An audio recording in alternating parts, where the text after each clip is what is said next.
오늘 우리가 함께 볼 말씀은 학개서 1장 7절부터 15절입니다. 함께 보겠습니다. 만군의 여호와가 말하노니 너희는 자기의 행위를 살필지니라. 너희는 산에 올라가서 나무를 가져다가 성전을 건축하라. 그리하면 내가 그것으로 말미암아 기뻐하고 또 영광을 얻으리라.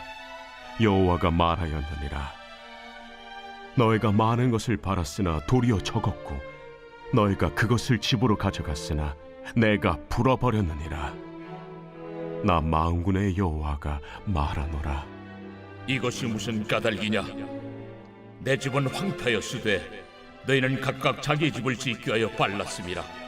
그러므로 너희로 말미암아 하늘은 이슬을 그쳤고 땅은 산물을 그쳤으며 내가 이 땅과 산과 곡물과 새 포도주와 기름과 땅의 모든 소산과 사람과 가축과 손으로 수고하는 모든 일에 한제를 들게 하였느니라.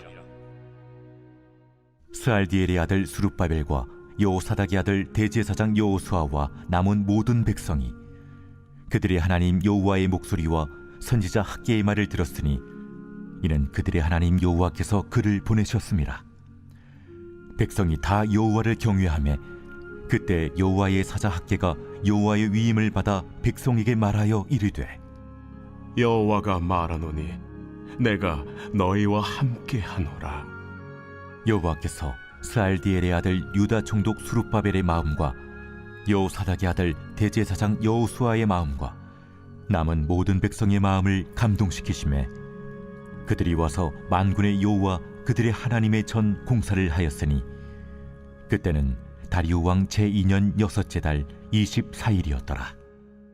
이스라엘 백성들은 오랫동안 하나님 성전 재건하는 것을 중단하였습니다. 아직은 그때가 되지 않았다라는 거죠. 그리고 그들의 상황을 살펴보니까 돈을 벌어도 지갑에 구멍이 뚫어진 것처럼 돈이 모이지 않고 농사를 짓고 그 열매들을 많이 가져가도 막 다 썩어버리고 이런 일들이 있으니까 아마 그것으로 핑계되었을지 모르겠습니다. 하나님, 지금은 때가 아닙니다. 지금은 내가 이런저런 이유로 하나님 성전 지을 수가 없습니다. 그럴 여유가 없습니다. 라고 말했을 거예요. 그런데 그것은 반대라는 거죠. 그들이 하나님의 성전을 짓지 않고 그들의 욕심만 챙기는 것, 자기의 집만 판벽하게 짓기에 빨랐기 때문에 하나님은 그런 결과들, 가뭄과 구멍 뚫어진 전대, 지갑 이런 것들을 주었다는 거죠. 그래서 하나님은 지금 이스라엘 백성들에게 너희들은 너희 행위를 살펴라. 너희 행위. 지금 너희들의 삶 가운데 일어나고 있는 수많은 결과들을 한번 봐. 너희들은 지금 너희 집만 짓지 말고 나의 집을 지어 라고 이야기하는 거죠. 성경 전체는 뭐라고 했어요? 내 집 짓기, 하나님의 내 집 짓기라고 했죠. 하나님은 지금 너희 집 말고 내 집 지어 라고 이야기하는데 그것을 막 화려하고 웅장하게 지으라는 것이 아니라 지금 산에 올라가서 나무 몇 개 가져다가 지으라는 거예요. 솔로몬이 지었던 성전은 황금으로 화려하게 지었지만 그렇게 하라는 거 아니야. 초라해도 괜찮으니까 지금 너희들은 내 말씀에 순종해서 나무로라도 지어라고 이야기하는 거죠. 솔로몬은 황금으로 성전을 짓고 나서도 하나님은 사람이 지은 곳에 계시지 않습니다 라고 이야기했잖아요. 하나님도 마찬가지로 내가 솔로몬이 지었던 황금 성전 바라는 것이 아니라 너희들의 순종을 바라는 거야. 여러분, 근데 이 말씀을 너희들이 나를 위해 순종하면, 나를 위해 헌신하면 너희 농사가 잘 되고 돈도 많이 벌고 가뭄도 일어나지 않게 될 것이다를 말하는 것이 아니에요. 왜냐하면 아모스 선지자와 이사야 선지자는 너희들 형식적으로 드리는 제물 안 받는다고 얘기했거든요. 하나님이 목적이 아닌 제물은 안 받겠다고 얘기했거든요. 그리고 미가와 예레미야 선지자는 성전이 파괴될 것을 예언했거든요. 그러니까 성경 전체적인 맥락에서 내가 이것을 하면 하나님께서 복 주신다라는 이야기를 하고 있는 것이 아니라 하나님은 오늘 내 집 짓기를 하고 계신 거예요. 그래서 하나님은 학개 선지자를 보내서 그들의 마음을 변화시키고 그들의 행동을 변화시키고 있는 거예요. 무엇을 위해서요? 하나님 집을 짓기 위해서.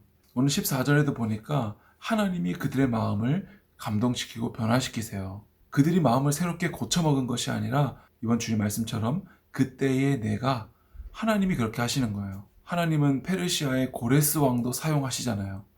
이사야 44장에 보면 하나님은 고레스 왕을 그는 나의 목자라, 그가 나의 기뻐하는 모든 뜻을 성취하리라 이렇게 말씀하시거든요. 근데 고레스는 하나님을 믿는 사람이 아니었어요. 하나님의 기쁘신 뜻을 성취한다고 해서 그가 복을 받고 구원받는 것은 아닙니다. 하나님을 믿지 않는 악한 바벨론이었지만 하나님은 바벨론을 사용하시잖아요. 그리고 결국은 어떻게 돼요? 하나님 바벨론을 치시는 거예요. 그러니까 오늘 학개서가 말하는 것은 너희들 가운데 가뭄이 있고 돈을 아무리 벌어도 돈이 안 모이지 그것은 성전을 짓지 않아서야. 그러니까 성전을 빨리 지어. 그럼 내가 너희들에게 많은 돈과 열매들을 허락할 거라 이렇게 말씀하시는 것이 아니라 오늘 하나님은 이 성전이라는 특별한 주제를 가지고 이스라엘 나라 안에 성전이 완성되어야 하나님께서 너희 안에 거하시고 결국엔 그것이 하나님 나라의 완성으로 보여질 것이다 라는 모형으로 교훈으로 우리에게 주고 계시는 거예요.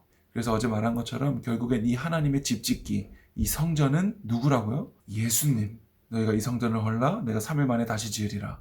예수의 육체를 가리킴이라. 그리고 그것은 오늘날 성령이 거하시는 우리, 즉 교회를 말하는 거죠. 이것을 그저 너희가 성전 지으면 복 받을 거야 라고 말한다면 그것은 저기 신천지나 이단들과 다를 바 없는 거예요. 알라신, 너희가 자살 테러를 하면 너희 가족들이 잘 먹고 잘 살 것이다 말하는 신의 요구를 들어주면 복 받는 이런 공식은 이방신들을 우상 숭배하는 자들에게나 있는 복의 공식이에요.